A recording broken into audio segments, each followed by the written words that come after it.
that, we'd like to talk about the box office. Yeah, so I was looking at the per theater average here for Bad Boys Ride or Die, and it's like numbers higher than 5,000 exist because this Yeah. has been a rough summer for everybody. Yeah. Yeah, so Bad Boys Ride or Die, which I believe is the fourth movie in the franchise, Yes. Yeah. came in at 56 million, which since it isn't a movie with a whole bunch of CGI apes or Godzilla punching King Kong or Yeah. Dunes, Yeah. it has a budget of 100 million, so actually has a really good shot of making its money back. Yes. So Yeah. I guess people weren't that upset with Will Smith. I guess not. Yeah. Uh, also, it shows that actually Sony has had the top two last weekend because Yeah. Garfield in its third weekend. Wow, for a morbidly obese cat, he sure can leg it out. Yes. So this is there's I feel like there's two Sonys. There's the Sony that just makes movies and they're still in the movie business and aren't trying to build franchises. And then there's the pants on head side that keeps making Morbius and Craven and Madam Web. Yeah. And I'm sure that the intelligent movie side of the business is unhappy with that other half. Yes.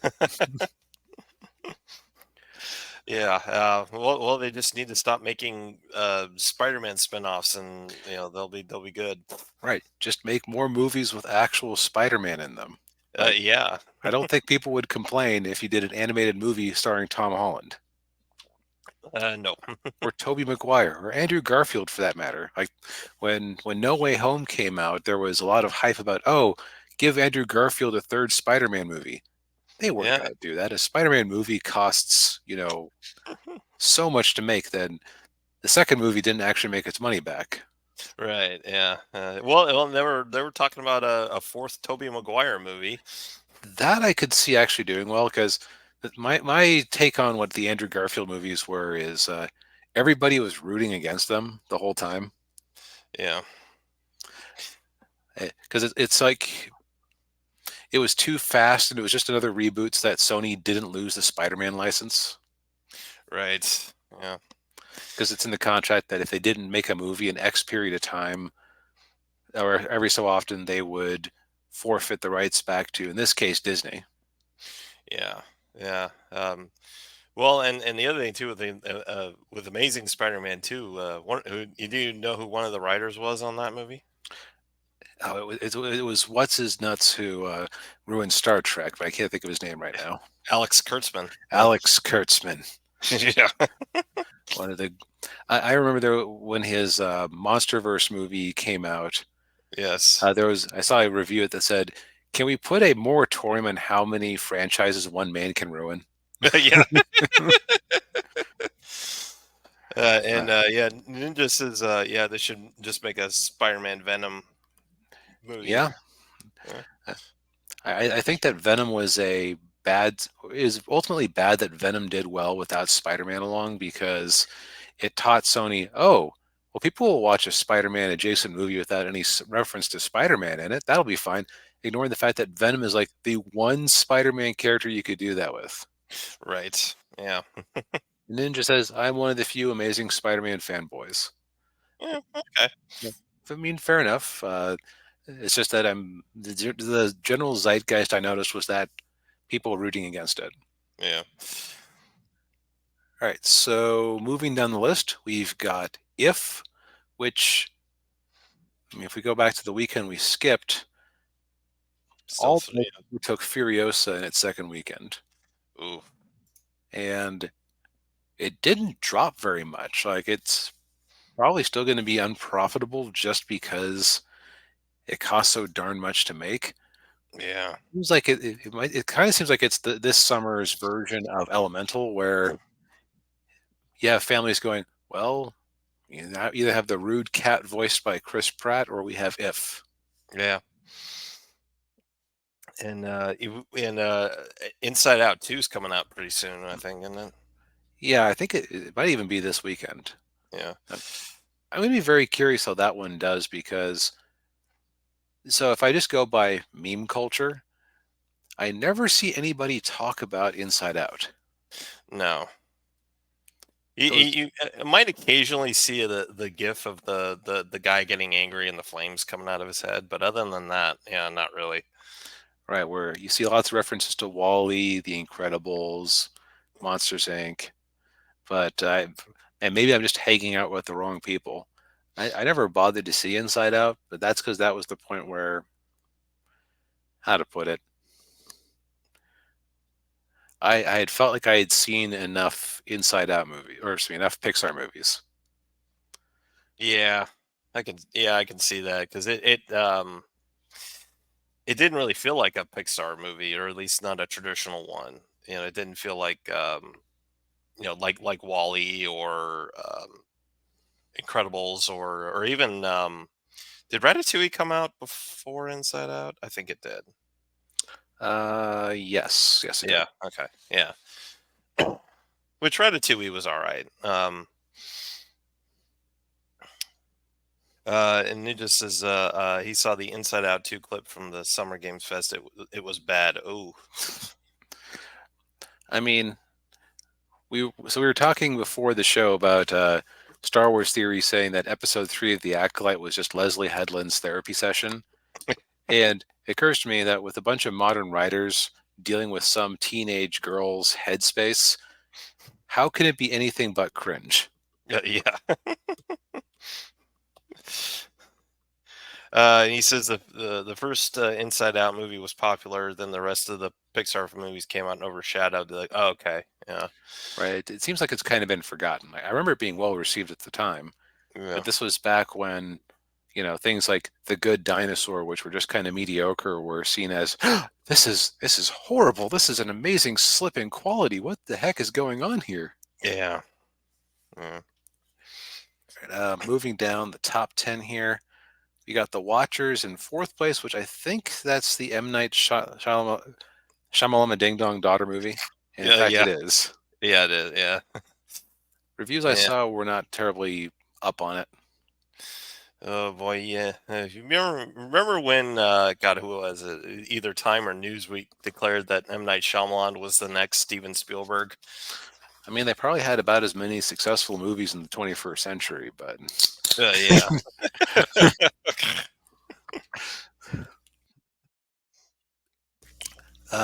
then we got Kingdom of the Planet of the Apes holding it in at number 5. Although we are now well under $10 million here for the rest of the top 10, which is indicative of the summer. Yes. Yeah. Then at number 6, falling from second place, is Furiosa, a Mad Max saga. And boy, I'm almost glad that we took last week off because there was so much wailing and gnashing of teeth about that movie. Did Yeah. people stay away because they were afraid of girl bosses? Did they wait too long to make the movie? It, Mm. you're an you're an istinophobe. You're dumb for not going to see this movie. Da, da, da, da, da, da, da. The trailers just didn't make it look that good. I'm sorry. No, they didn't. Yeah, and I only kind of I mean, I kind of liked Fury Road. I didn't love it, and I didn't love it enough that I wanted to see a prequel movie about Charlize Theron's character. Right. That's the kind of thing that honestly you put on HBO Max as an animated series as a way to pad out the franchise. And you get Charlize Theron to voice the characters. So there's continuity. Yes. Yeah. But yeah, quite enough ink has been skilled. Quite enough ink has been spilled over that particular movie. Yes. Yeah. Don't need to get into that. No. The Fall Guys at number 7, still kind of holding in there, though. Another one where they spent too much money on it for the premise. Yeah. Yeah. It's already available digitally, so like, if you're spending $20 on a movie ticket and popcorn versus staying at home, what's the better choice? Exactly. Yeah. Yeah.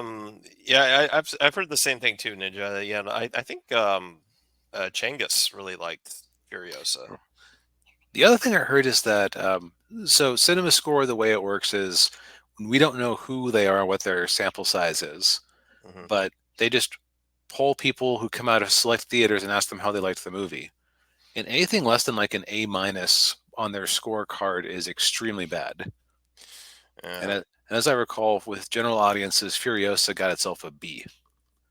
Uh, mm, So like it seems like it appeals to cinephiles, but not necessarily to the masses. yeah. Which it's unfortunate. Kind of, I'm not rooting against the movie at all. Just calling it like it is. Same Indeed. same thing with the Fall Guy.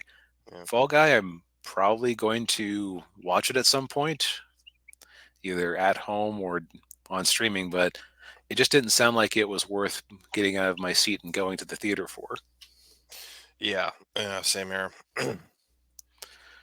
Then rounding out the top 10, we got two surprise items here, a re-release of The Fellowship of the Ring and The Two Towers, Yeah. which they didn't do huge numbers, but on the other hand, for movies that long, you're not going to get that many showings. Right. Yeah. And yeah, they're over 20 years old, so it's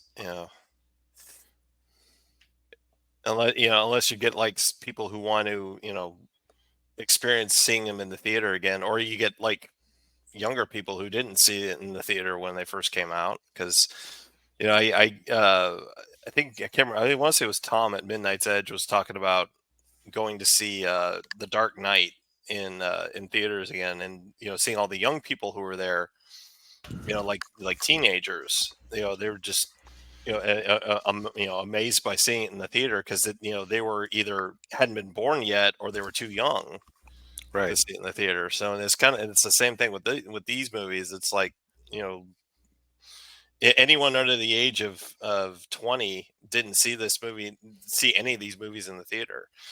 Yeah. Right. So it makes sense to periodically re-release them. Yeah. And now I'm imagining, so I'm noticing that they both didn't have, they have almost the same number of screens, only 20 off. And Yeah. so the weirdo in me is almost wondering, did they show these back to back? That would be that would be hilarious. Like, okay, we're here at the iPick Theater or the whatever that other one where it's like a bar, Cinebar. That's it. So, yeah. Uh, okay, so you pay us for 1.5 tickets. You get 7 hours of entertainment with an hour long intermission in between, 4 drink minimum. That's how we're going to pay for this. Yes. And you better take an Uber home. Then we got The Strangers Chapter 1, which sounded like it was a horror prequel that nobody really asked for. Hmm. When it sounded like the whole premise that made the horror series fun was the mystery around them. So good job, numbnuts. Yeah. And then a random number 11 here, Haikyuu the Dumpster Battle, which is an anime about volleyball players. And I don't have anything to say about it because I haven't seen the series, but it amuses me that name just amuses me, the Dumpster Battle. Yeah. Wonder if it's the same anime that I remember watching like a couple of it. No, it's a different one. Okay. I remember watching another volleyball anime, but it was more fan servicey than Okay. this one here. I can't remember the name of it. I know that I saw a trailer for it somewhere, and I remember thinking at the time, I have no idea what this is because I've never seen this show, but it certainly looks like it's made for fans of the show. Yeah. Let's see. Let's see if there's any other surprises in here, Mm, just to see if they not any really. any other funny. Oh, they did a small re-release of Spider-Man: No Way Home, the more fun stuff version, in 466 466. theaters with $4,000 of income. Oof, Ugh. that was a lot of Eh. that was a lot of waste. Yeah, that's like when they released Deadpool, a PG-13 version of Deadpool 2. Like, why are you doing that? I want to say that Ryan Reynolds specifically went along with that version because he wanted to prove to Disney it was unviable, or Oh, Disney wanted to see if it was viable. okay. And I think the answer they got was no, it has to be R rated. Shut up. Yeah.